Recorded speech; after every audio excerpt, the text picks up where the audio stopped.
I remember making a decision right then that I need to get out of this. I need to stay alive through this. And thinking how badly I didn't want to leave. I didn't want to leave Earth.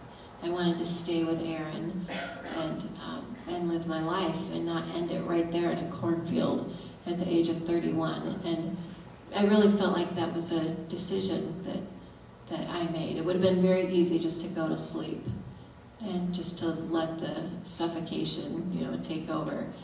But that Aaron was there just saying, keep breathing, and every breath was a struggle. And finally, about 25, 30 minutes later, because we were out, we were really in the middle of nowhere. It took about 30 minutes for the paramedics to get there,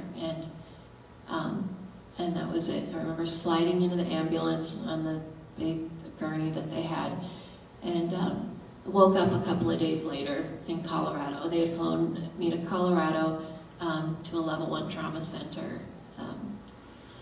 And so all of that, there was, then 6 months of rehab, 6 months of being in just tremendous shock and so much pain, physical pain, tremendous physical pain. You think, you're paralyzed basically from the shoulders down. You think you wouldn't feel anything.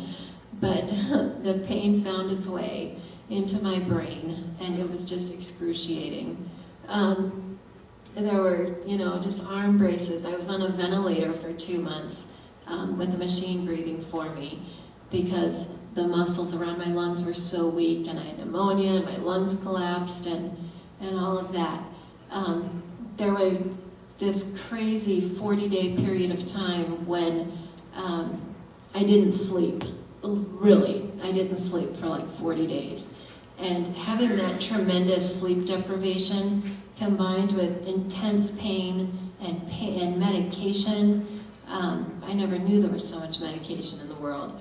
And feeling like everything is being pumped into your body, I really lost my mind, literally. It was complete. I was completely out of my mind for 40 days. And there was funny times in that. I remember one time Aaron walked into the room. My mom was there with me, and I was seeing things that weren't really there. And it was crazy. I wouldn't recognize people. I wouldn't recognize my own husband when he came in. Just imagine how scary that was for him, not having your own wife recognize you. And he walked in one time, and I was in a very good mood, even though I had no idea where I was or who I was. But I remember this, which is strange too, but he walked in, and I remember seeing this handsome man walk into my hospital room, and I was just watching him walk across the hospital room. And he came over by my bed, and he leaned down, and he kissed me.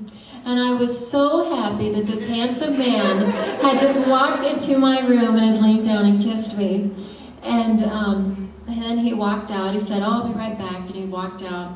And I looked at my mom and I said, "I don't know who that man was, but he sure was handsome." And I was just so happy that he had done that. And then, just constantly being reminded of what was going on. So there was a lot of suffering, in the midst of all of that time. I think there's some more pictures just of hospital stuff. I'll kind of scroll through that, and there's just 3 of them, I think. And so then there was, after 6 months of that, we came home on December 28th. It's almost our 2-year anniversary of being home. And wow, what a whole new world that is. Coming into this world of narrow doorways and low tables that my wheelchair doesn't fit under, lots of people walking around. Everybody at the hospital was in wheelchairs. So it was kind of surprising to see all these people walking, always feeling like I'm being stared at, driving with my mouth, how I drive with my wheelchair. Just that whole, just being incredibly self-conscious. And I never was self-conscious. I mean, maybe when I was like 12 or something, but, you know, I'd never felt self-conscious as an adult. Always being compared to Johnny Erickson Tata, who I'm sure is just a wonderful human being. I know she is. I think I got like 6 books of hers in the hospital. You know, it's just like, I mean, it was, I'm sure she's wonderful. I hope I can meet her someday, but just thinking like, every Christian young woman in the world that's paralyzed isn't exactly the same. And so it was just kind of, you know, like, I'm me, I'm not Johnny, you know. And thinking like, she's done such great things in her life, you know, I'm like, ooh, it's a lot of pressure. So, you know, just that thing, also just the whole thing of not being able to sing anymore. I'm a singer, I was trained as a singer, you know, like always in choirs and worship leader and everything. And the muscles around my diaphragm that help me breathe are paralyzed. And so I have very poor breath support, which is why I needed to tilt back a few minutes ago. Because if I don't, I start to black out because I can't breathe well enough. And so just all of that, not being able to raise my hands in worship, you know, not being able to kind of dance around, and just all of that was just huge losses. Privately, being so independent, or being so dependent on other people for getting dressed, getting showered, going to the bathroom, eating, brushing my teeth, combing my hair, blowing my nose, scratching an itch, getting a hair out of my face or waving a bug out of my face, you know, getting an eyelash out of my eye. Have you ever tried to have someone else do that for you? It's very difficult and scary, seeing someone else's finger coming towards your eye. You know, just all of those things that that we totally take for granted, which I always did, you know, are very irritating. And at home, I can't vacuum anymore. I can't do dishes, which I'm sure sounds wonderful to some of you. But, you know, those were things I enjoyed doing. I can't make Aaron's lunch anymore. That was just like a little thing I always did for him every day. You know, he's a teacher and has to get up at a crazy early hour to get to school on time. And I'd get up and I'd make his lunch for him, and just all of that. I can't really hug people anymore. You know, I can receive hugs, but I can't wrap my arms around somebody. I can't hold babies anymore. You know, I can't lay hands on people to pray for them. That was a huge loss for me. And so they definitely go beyond just not walking anymore. You know, but over time, you know, God really began to heal me and began to restore that that loss that I had of myself. He really began to restore that back to me. And I remember I was really beginning to feel like I was kind of breaking out of this prison, or crawling up out of this pit, you know, that that I had been in, and feeling like, you know, it was a struggle.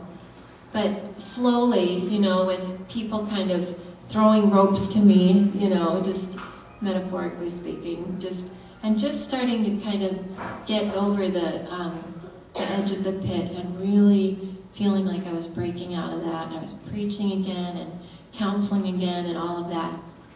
And then last year, 1 year and 1 week ago, it was a Saturday. I'll try to get through this one. Aaron and I were getting up and kind of taking our times and, you know, watching TV and everything. And we got a phone call, several phone calls actually that morning. People were trying to get a hold of us all morning, and we just didn't have our phones with us. And finally, Aaron's oldest brother got a hold of us and asked if we had talked to anybody that day, and we hadn't. And he said Brian was in an accident, who is Aaron's youngest brother. And he had just turned 21 5 days before. And he was in this crazy freak accident in Lake Michigan in Chicago, where they lived, and he drowned. He had taken his girlfriend's dog for a walk, and somehow he and the dog ended up in the lake. Nobody knows how, no one saw it happen.